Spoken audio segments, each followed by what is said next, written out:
आज गोटे समय आसी देश जो भाई भाव में एक संकटमय देकर गति कर संकट उद्धार करने हेले भारतवर्ष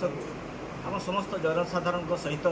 समस्त मीडिया बंधु इलेक्ट्रोनिक्स मीडिया मधुबंधन भारतवर्ष सहित छेड़ा हबार आवश्यकता अच्छी तेणु संकट भारत को मुकलैबार दायित्व भारतवर्ष को आत्मनिर्भर भारत भाव में गढ़ी तोलिबार समस्त दायित्व रही। तेणु गत जो 10 मे 2026 यशस्वी प्रधानमंत्री नरेंद्र मोदी जो देश उद्देश्य जो एक वार्ता देते छोट बिंदु पर से आलोचना कर आह्वान देते देशवासी को जे ताकू पालन करने पालन कर उद्देश्य रही जे गोटे गोटे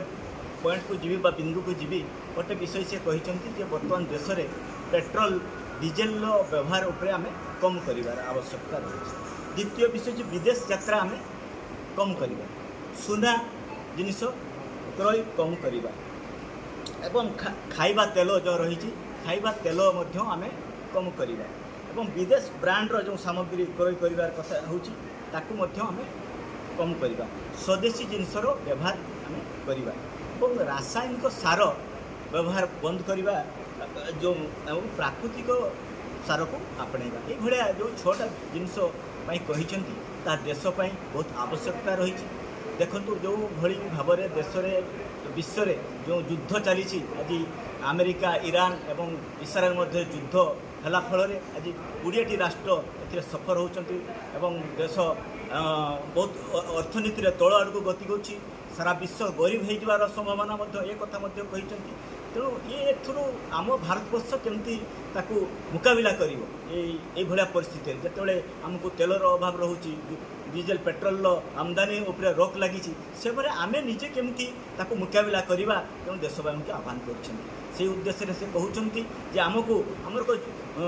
ये आमको ईवी गाड़ी बैटेरी गाड़ी व्यवहार करने पड़ो सौर चालित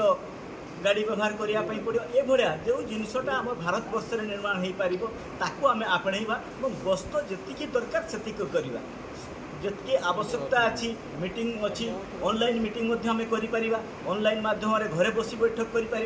आवश्यकता ठारू कम गस्त करवा जी गाड़ी आवश्यकता अच्छी से व्यवहार करवा तेणु ये हूँ यहीटा जो आह्वान देते 6टा विषय ताकू ये स्वदेशी जागरण मंच समर्थन करुच्ची एवं ए कार्यक्रम को केमती समस्त जनसाधारण पाखे पहुँचेब प्रत्येक पंचायत स्तर में ग्रामांचल समस्त लोक मैंने केमती जागृत हे ये कथा को केमती पालन करेंगे से ये स्वदेशी जागरण मंच यही सामाजिक सम्मेलन आह्वान करता